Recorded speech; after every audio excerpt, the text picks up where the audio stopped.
Today, we're getting all sentimental, flying on British Airways Boeing 777 in their older but very classy first class product. A proper cup of tea, elegant glassware, and beautiful canapes.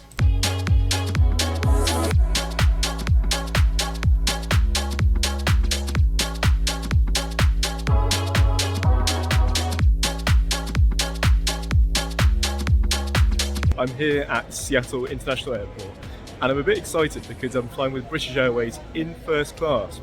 Originally when I booked this, I was flying on the 787-9, but schedules change. In fact, on the outbound, I was flying the A380, but the connections times changed and ended up on the American 777, which was pretty amazing. If you haven't seen the video, I'll tag it on the end. I thought I might miss the flight because when I just left Portland with Alaska, the last minute a guy got up and went towards the front and we thought he'd been asked to be removed from the flight. Anyway, it turned out he was an off-duty captain for a plane. He'd been asked by Alaskan to get off because he was required for work. We didn't actually get delayed that long, it was about 5 minutes, so luckily we made it to Seattle. If you've previously travelled from Seattle in business or first class, with British Airways or American, you'll know this isn't the fanciest terminal in the world, and the same goes for the lounge. So we should probably go check out the lounge, but I warn you in advance, it's not very exciting. The first problem being, you can only access it via the stairs. There probably is a lift somewhere. The staff are super friendly and the decoration's beautiful, but besides the showers, that's the nicest aspect of the lounge. In fact, those travelling in first class get their own section, but to be honest, it's a tiny bit depressing in there, and I actually favour the business class section. It's basically the same, but feels spacious, because it's at least 4 times bigger, reasonable food offerings and a staff bar. It will do, but it doesn't exactly excite the senses. That's more than enough time in the lounge. Before we board, let's look at today's flight map. Today's luxurious journey will sadly be over in 9 hours and 20 minutes, including takeoff and landing, covering a distance of 4,784 miles. Everyone in Group 1 and 2, that's 100 people, were boarded at the same time. Not the best first impression. At least the view out the window is beautiful, with a Turkish Boeing 787, because we're boarding late. So that can only be described as chaotic. Speaking of Turkish, we found a really good deal. I'm hoping to fly the 787 with them next year to Cape Town. Hello, how are you? Not too bad, sir? Yes, let me show you to your seat. Okay, thank you. Well, the business class features the beautiful new Club Suite product, which we tried to JFK last year and enjoyed thoroughly. The first class is the oldest. There's something so luxurious and vintage about it though. When you think of first class, you'd be forgiven for jumping to thoughts of Emirates in closed suites on the A380. We've all seen the TV ads. I know. Yeah. Hi, I'm looking for the shower. It was such a nightmare. I was on a plane and it was nothing like this. But those prices, oh my. British Airways does not want to be Emirates and fits in nicely into a different segment of the market. It's very atmospheric thanks to the low lighting and the blue LEDs that are so eye-catching. Things start off with a complimentary pair of slippers. Pyjama size large. For a welcome drink, I opted for a glass of chilled water.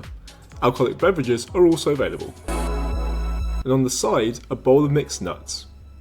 And a refreshing hot towel to cleanse your hands and your face if you so wish. A full seat tour will be available after the safety demonstration, and the takeoff, which features the darkness, as today's flight takes off at 6:35 PM in November, when the sun traditionally sets about 5 PM. I really miss the old safety demonstration with Joanna Lumley, but the new one showcases modern Britain. It's good, just not as amusing like the old one. Lovely weather for it today.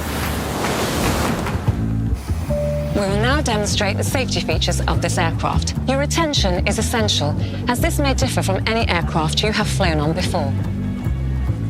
What?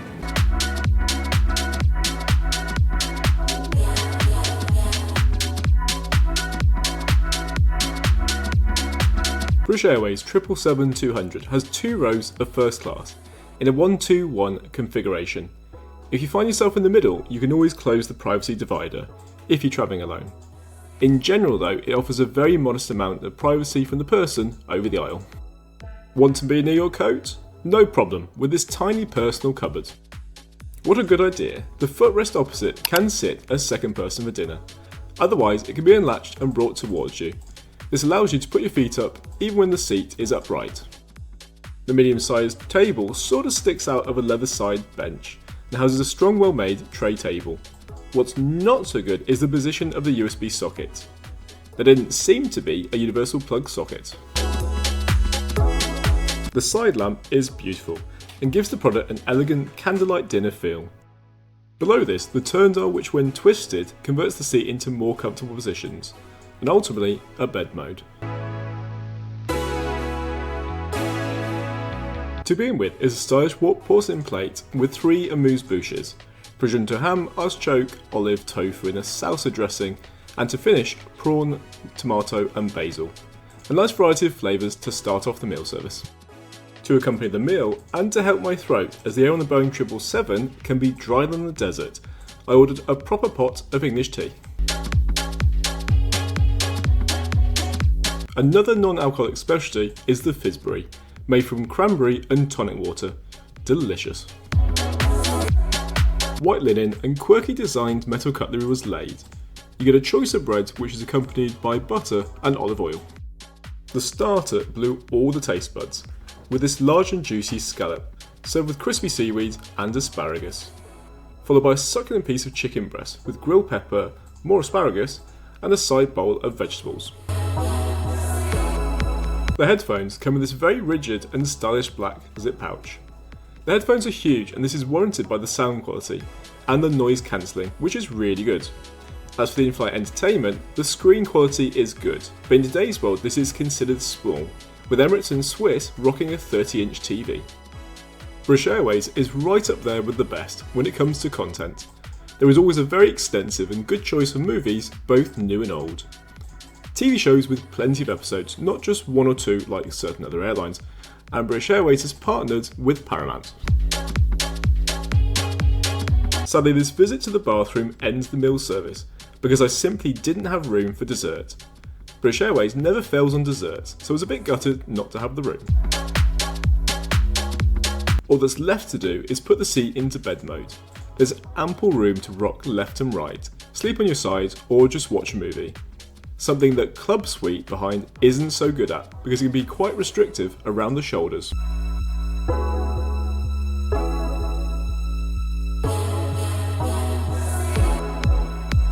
Enjoying the illumination of this pretty glass light one more time, I decided to open the shutters, revealing the bright mid-morning blue skies approaching Island.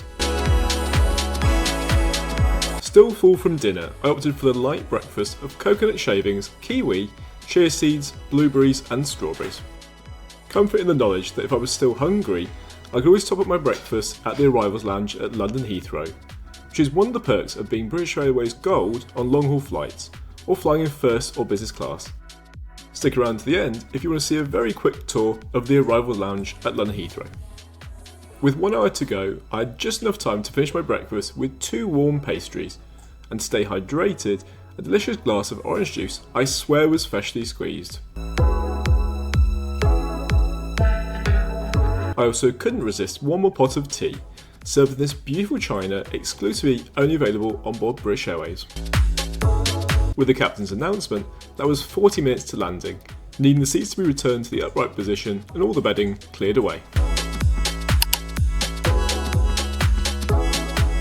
We will be making our landing on runway 27 Lima, or for those not in the know, that's the southerly east end of the airport. So that was such a good flight, I really enjoyed it. A bit chaotic with the boarding in Seattle.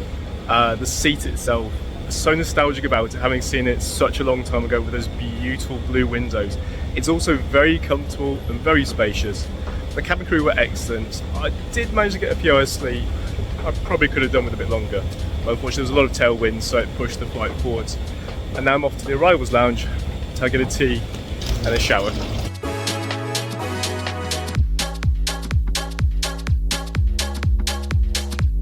So since I was last in here, it seems to have had a refresh and it looks a lot cleaner, a lot more modern, and there's a lot more charging ports. As for seating, there is so many places to sit. And showers, there are hundreds of cubicles. They may not be the most luxurious, but all the showers are clean, have good pressure and temperature. What more could you want?